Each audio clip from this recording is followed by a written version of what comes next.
need to make sure that everyone can hear me because I lost my voice last night.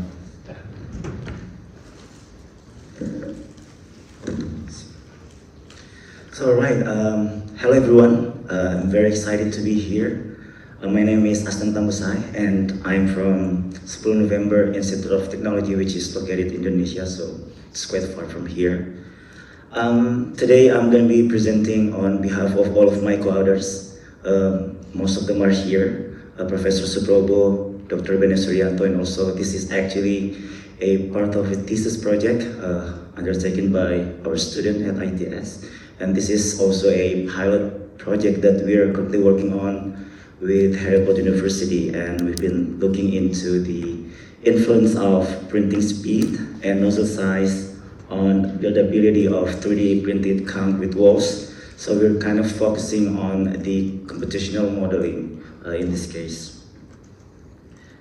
So my presentation today will consist of 5 main parts. So I'm going to be starting with the background and motivation, and then followed by an overview of methodology that we adopted. And then I'm going to be explaining about the model verifications that we did, following the wall configurations that we simulated with different printing speeds and nozzle sizes. Then I'm going to explain the simulation results that we obtained, and finally summarize key conclusions. So bear with me, please. So yeah, let's start with the first one. So as you know that 3D printing technology was first introduced in 1980s and has grown extensively ever since. Now the application in civil engineering is quite significant because it provides a lot of advantages or benefits, such as formwork-free constructions, which save cost and time. It also provides greater design freedom for complex geometries, and also can reduce labor and faster on-site assembly. So for successful printing of fresh concrete, 3 key components has to be satisfied. The first one is pumpability, which ensures smooth transfer through hoses. The second one is extrudability, which provide continuous and uniform flow from nozzle during printing. And last but not least is buildability, because it is used to maintain shape and support added layers during the depositions.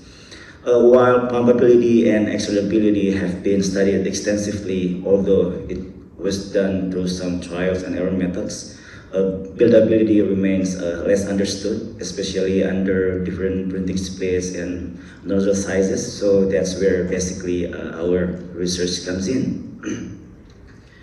So the research gaps lies within 3 key components here in our study. The first one is printing speed and nozzle size are critical, but they are not fully explored and understood.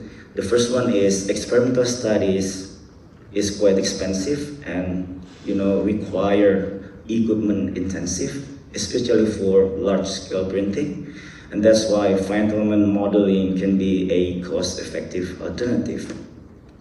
So having those in mind, we have the objectives that we would like to obtain in the study. The first one, is it possible to develop a validated finite element model for 3D printed concrete? And then how to investigate the influence of different parameters in the modeling, such as the speeds and also nozzle size. And then assess the buildability, comprising the displacements and also failure mechanisms throughout the printing process, basically. So yeah, let's move on to the methodology overview. Sorry. So the finite element software that we use is ATENA, which is developed by Cervenka Consulting in Prague. So this is not very far from here. So we use a fracture plastic smear crack approach, so which combines plasticity model and fracture model. So plasticity model to represents compressions yielding, and then a fracture model to represent tensile cracking. And we incorporated time-dependent material parameters based on fitted-based equations proposed by Cervenka and his team back in 2019, which is based on the experimental work conducted by Wolves and his co-workers in year before. So basically, we see t as a function of time. But I have to tell you that this is very specific to the materials that they cast. Okay, move on to the model verifications. So before applying our model to wall simulations, we verified against the experimental test data that we gathered from Wolves and coworkers in 2018, so which involved printing cylindrical wall with inner radius of 25 centimeter, using nozzle size of 4 centimeter and wire height of 1 centimeter. So the printing speed was used in this experiment around 500 centimeter per minute, and also the self-weight is 20.7 kilonewton per meter cubic. So looking at the results, in the software that we use, which is ATENA, we replicated the setup and compared lateral displacements and collapse time. So as seen in this figure, we can see that our model predicted a failure at a maximum of 3.4 millimeter, which is very close to what we've seen in the experiment, which is 13.7 millimeter.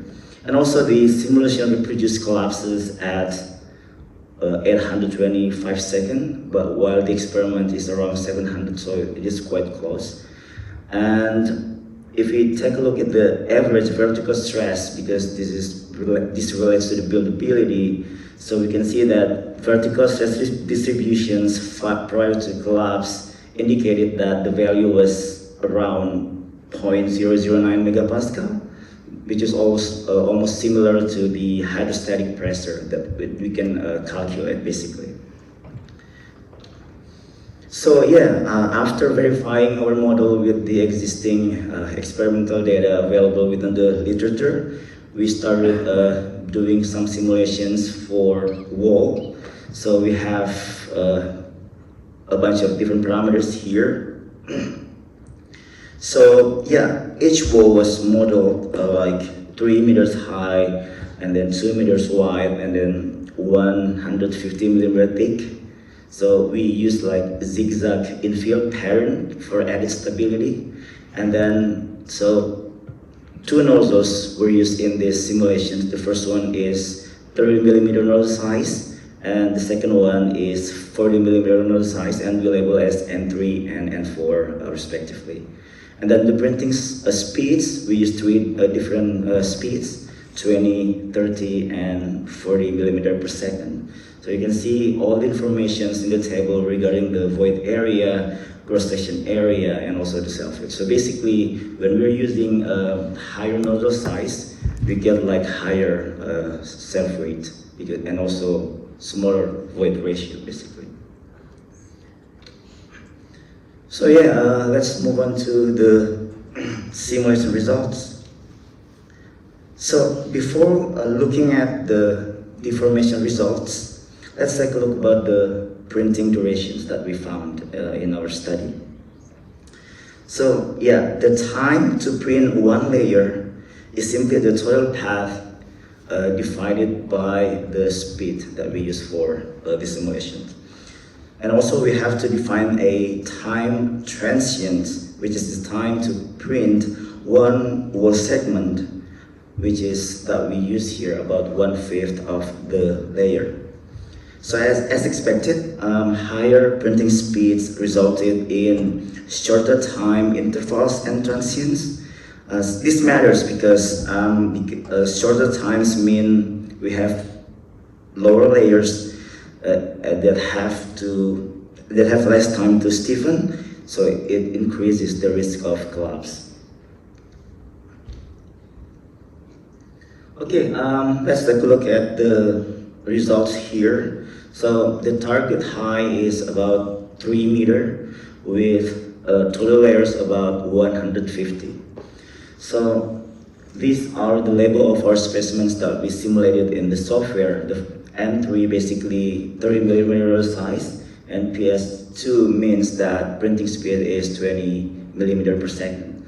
So if we can see from this slide here, only the lowest printing speed can reach up to 3 meter high. So basically that's something that we found in our study, because the average vertical stress within the intermediate and also higher speed is too high, and it could cause collapse eventually. So I'm gonna give you the simulations video that we have in this slide as well.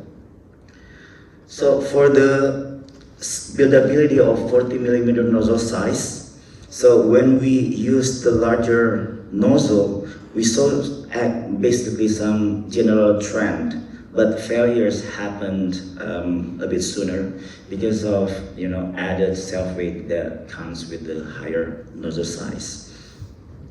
And yeah, so basically just a very small discrepancies between 30 millimeter and 40 millimeter nozzle size. So we can see here that for the lowest printing speed, it also reached 3 meter high. So 30 millimeter, 40 millimeter nozzle size can obtain the same level of buildability. And also for the intermediate speed, the collapse is less than half of the height, which is only 1.12 meters, and it produces about 56 layers. And for the printing speed, which is the highest speed that we use, collapse was found very early, about 0.5 meter, and only 25 layers being printed, something like that. So yeah, let's take a look at the video here. This is the wall displacements for the highest printing speed that we use. So we have asymmetric displacements here. The first one is vertical displacement, and the second one is transverse displacements. For the vertical displacement, we get the data around 26 millimeter, okay, because the wall is not too high, and the transfer displacement is about 76 millimeter. And you can see also the vertical stresses that we obtained in the simulation results. So basically, this is the collapse of the wall using the highest printing speed. For the intermediate printing speed, we have added high a little bit, as I mentioned before. So the vertical displacement is increased a little bit, so about 47 millimeter, but the transverse displacements is about the same, something like that.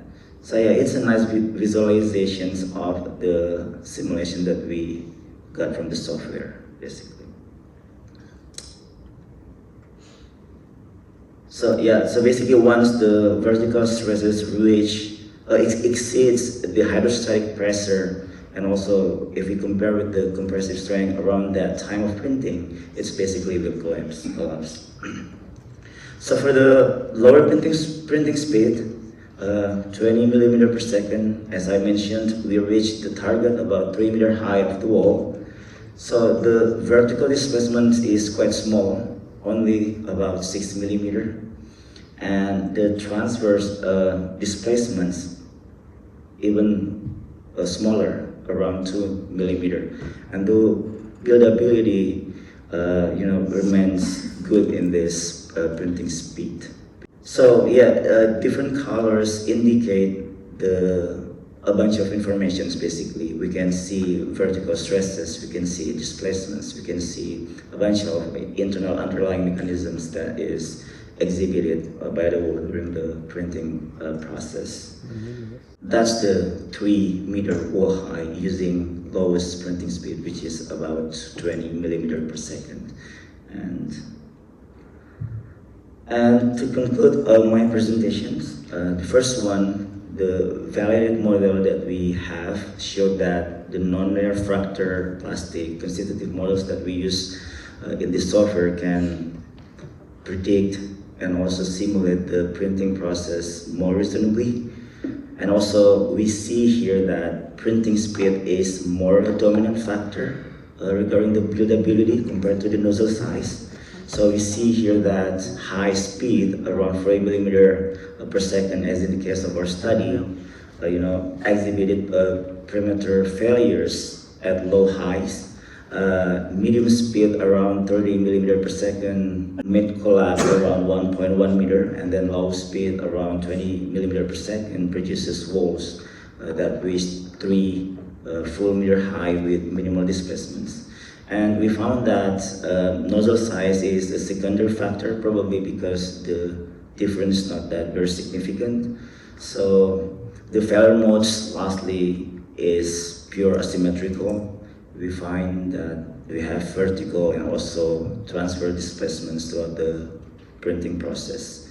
And greater deformations occurs at higher speed and it causes more instability. So thank you very much for your kind attention. So I'll get back to the chair.